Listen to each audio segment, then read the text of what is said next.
evidence in the light of these instructions, and by your verdict determine what the facts in issue are. Stop. Next para. A fact is said to be in issue when it is asserted on one side and denied on the other, and the facts in issue are to be found in the pleadings in the case. Stop. There is a common error which calls arguments of counsel to the jury before the close of the evidence, the pleadings of counsel. Stop.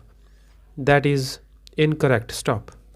Those statements made by counsel to the jury in explanation of the evidence and in behalf of their respective contentions are the arguments of counsel, while the pleadings are the written statements of the parties to the action filed in the action before it is submitted to the jury and contain the facts which each claims exist in the case. Stop. Next para.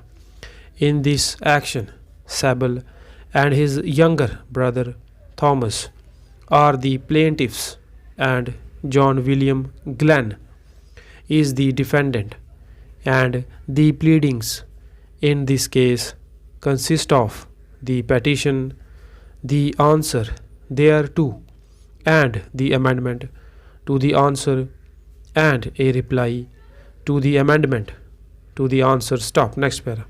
Keeping in mind what I have told you constituted an issue of fact, namely where a fact is asserted on one side and denied on the other, that there an issue is said to be joined, which the jury must determine.